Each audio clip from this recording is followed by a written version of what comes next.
From the fantasy armchair, it is the Fantasy TyRant. Hey there, fellow fantasy football freaks. Welcome back to the fantasy armchair.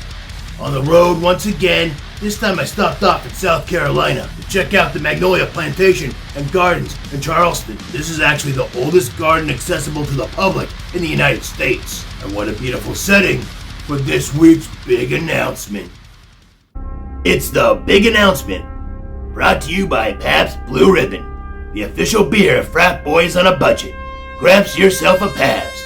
Okay everyone, so you know how we've been doing this hashtag TyRant Gang stuff? I decided to make a contest out of it. So, from now until Christmas, any screenshot that you send me of you posting my video with the hashtag TyRant Gang attached, as long as it's a site or page I'm not affiliated with. So if it's in the Fantasy Kingdom, or the Fantasy Gurus and Beginner's Advice page, or anything like that, nah, that's not gonna count. Any page, site, whatever, that I don't call home, that'll count for another entry for you into the grand prize giveaway. So if you post it on a Facebook page, or Twitter, Instagram, Reddit, Twitch, all that shit. Hell, if you write hashtag TyRant Gang along with the URL to my YouTube page on like a bathroom stall or something, I'll count that too. Every screenshot, as long as it's not a repeat, counts as an entry. Now I'll be the final judge on what counts as an entry, and I'll let you know and give you an update on how many entries you have. Plus, I'm going to tell you a way to double and even triple those entries a little bit later on in the week. Also, for every dollar that you pledge on Patreon or donate via Venmo or PayPal, as long as it's a donation of $5 or more, you'll get an entry for every dollar you pledge or donate. And remember, this is the best time for you to donate, because not only you get in that contest, but for every donation of $5 or more, you get to be a special guest on my 40th birthday bash Tinker Stinker Power Hour 2-hour special this Sunday. Yeah, I'm turning the big 4-0, and I'm celebrating with all of you. If you're one of my super freaks on Patreon, or you make a pledge between now and December 5th, you get to be on the show. You can come on, make a toast, plug something you got, or just give me a birthday wish, or ask me a question, whatever you want. It's your time. But as long as you ain't camera shy, you could be on the show. Not only that, but half of all donations between now and Christmas go to Dornbecker's Children's Hospitals. So there you go. You can help keep my show alive. You can help keep underprivileged children alive. You get a guest spot on my birthday show and entry into the grand prize giveaway. Who else gives you so much for $5? No one, that's who. Just this guy. But I know you're itching to find out just what exactly is the grand prize in this giveaway. Well, this time I'm getting an autographed piece of NFL merchandise from a player you actually know, not just some backup jamoke or some guy you never heard of. For instance, I was a computer glitch away from getting a signed Jerry Jeudy college jersey. Damn! Yeah, it sucks to have lost out on that, but it gives you an idea of what I'm getting for you. No bullshit, no jamokes, just players you know and love. Now as to exactly which player's autograph and which piece of merchandise it's gonna be, I'll let you know as soon as I do. But it should be in the next few days or so. So anyway, if you've been holding back a donation, don't hold it back any further. Now's the time to do it. Thank you so much for your support of me and for underprivileged Dornbecker kids. Now if you want more details or more information or you have questions, go ahead and hit me up in the comments or hit me up in the chat or on Facebook. Any way you can get a hold of me, and I'll be happy to answer for you. But let's move on, because yeah, you know what that music means. It's time for my top 10 waiver wire pickups for week 13. Number 10, Russell Gage. Until Calvin Ridley comes back, if he comes back, Russell Gage is the wide receiver 1 for the Atlanta Falcons.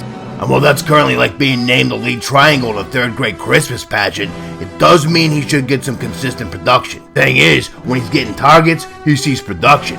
Outside of the 2 Goose Egg games since the bye, he's averaged damn near 15 fantasy points per game, hauling in 22 catches for 242 yards and 2 touchdowns over those 4 games.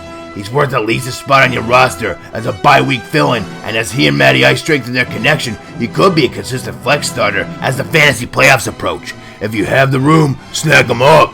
Number 9, Gerald Everett. He was my tight end sleeper of the week on the Sunday morning show, and last night he eclipsed 10 fantasy points for the second time in 3 weeks, putting up his best game of the season thus far. He and Russ developed a connection in the offseason, sharing religious devotion and praying together, and like I said, guys who pray together, play together. And I knew it was a matter of time before these two hooked up, and while injuries prolonged that eventuality, I think we've arrived.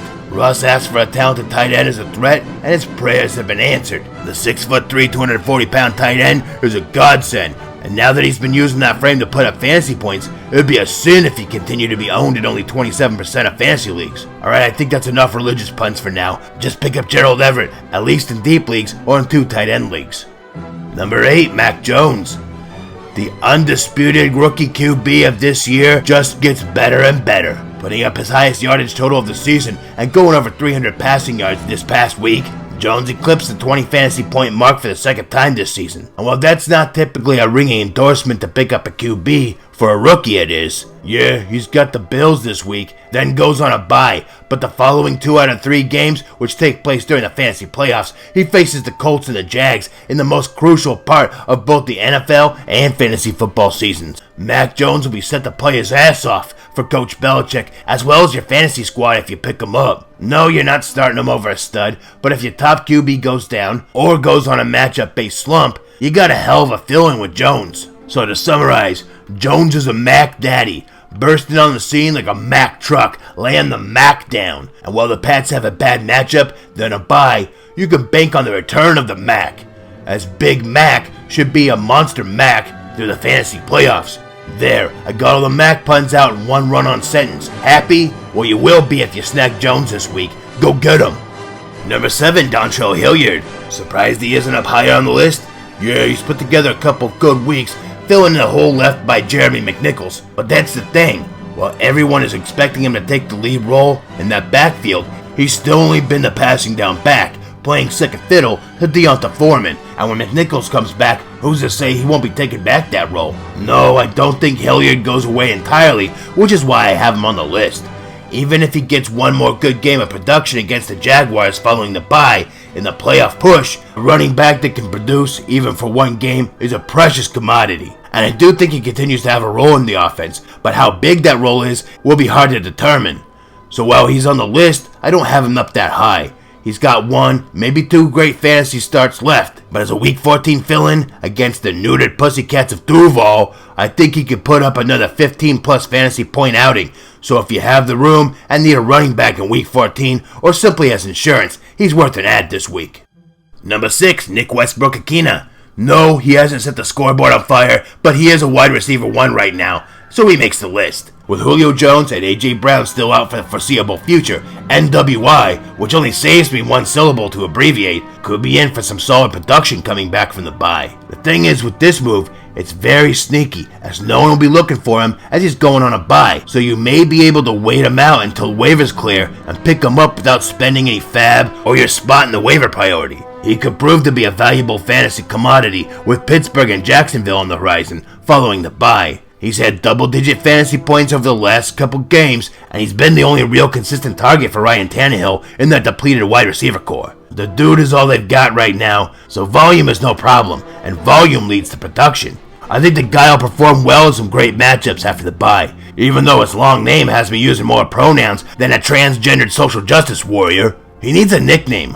What about Nikina? Nah, that just sounds like a lazy male to female trans name. Yeah, I've probably just triggered one of those aforementioned social justice warriors now. You know what? Fuck it. Just pick up Nick Westbrook-Akina. Not getting into all that shit. Number 5, Jamal Williams. It seems like one of the top 2 running backs for the Lions is always out. Like when Swift is healthy, Williams is hurt. Then Williams gets healthy, and now Swift is hurt. But I guess that's what keeps these guys fantasy viable. Being the clear lead back, even on the worst team in the NFL, gives one a clear path to fantasy production. So even though the purring kittens of the Motor City suck more ass than Andy Dick on ecstasy, the lead back in this offense still has a chance for fantasy production, especially considering the fact that they don't do shit in the passing game either. Williams could end up being the lead back and pass catcher for Detroit until Swift comes back. Alright, so maybe that's a slight exaggeration, but only a slight one. It's not impossible. When given the opportunity, he's played well, whether it's as an every down back in place of Swift or as a passing down back when Swift is healthy. Swift's going to be out this week with a shoulder injury, and I don't think he comes back until week 15 at the earliest personally.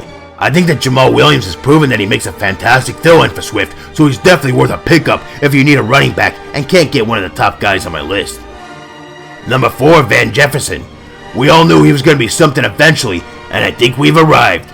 Robert Woods is out for the season, but with Van Jefferson putting it together, and Odell Beckham Jr. now in the mix, along with Cooper Kupp, the new Three Ramigos is complete.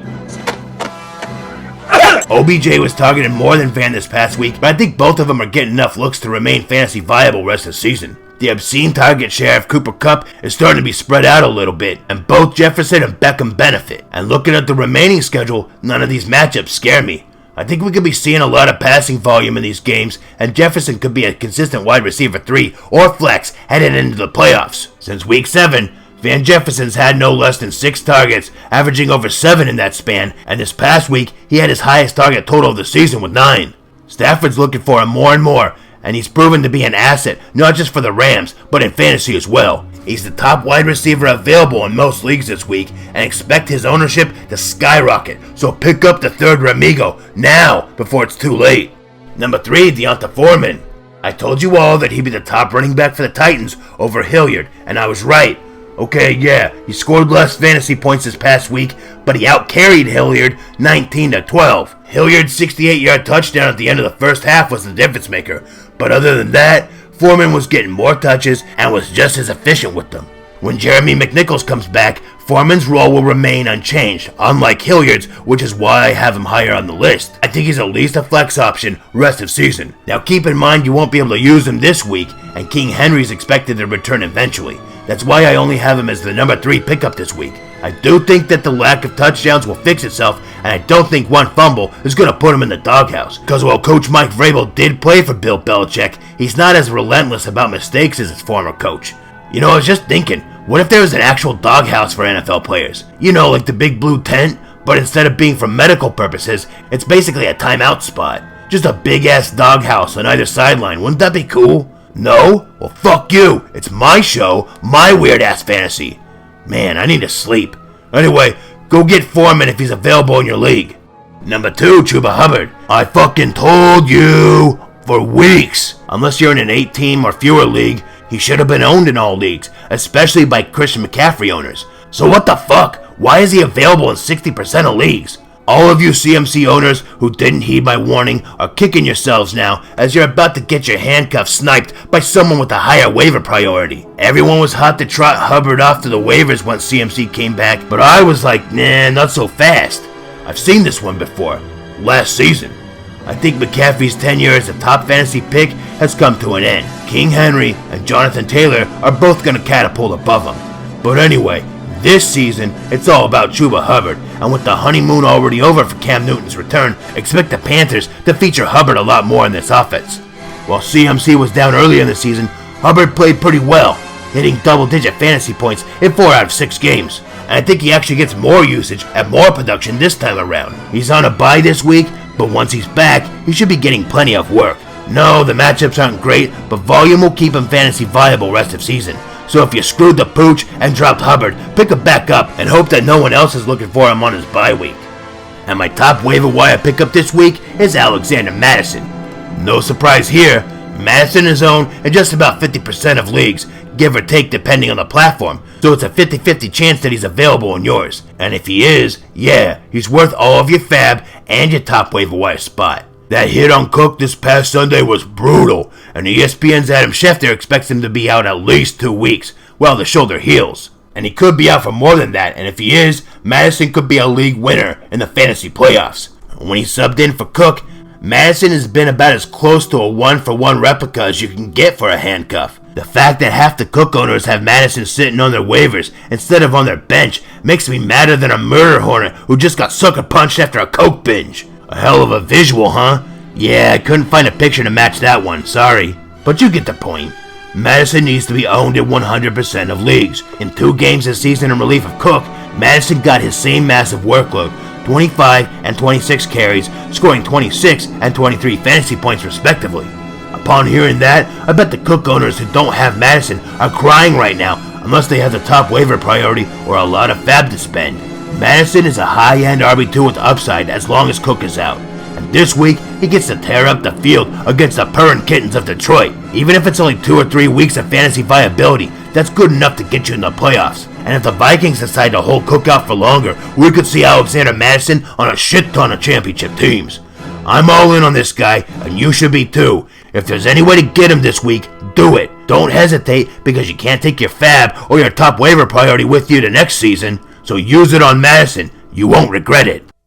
So that's it for the top 10, but I've got some honorable mentions here for you. My number 11 and number 12 would be Cole Kmet and Kendrick Bourne. Kmet has finally been the guy that I saw glimpses of last season. The QB play has just been so inconsistent for the Bears that he hasn't exactly blown up the way he could have. He hasn't quite gotten over that top 15 tight end hump yet, but another good week with Dalton could get him there, and then he could crack my top 10. And Kendrick Bourne has been the most reliable wide receiver for the Pats, which is like being the most reliable Xfinity technician, sure. So that's why he's not on the list. Gotta see some consistency first. Matt Breida has seemed to usurp Zach Moss's spot in the Bills' backfield. But how valuable is that exactly?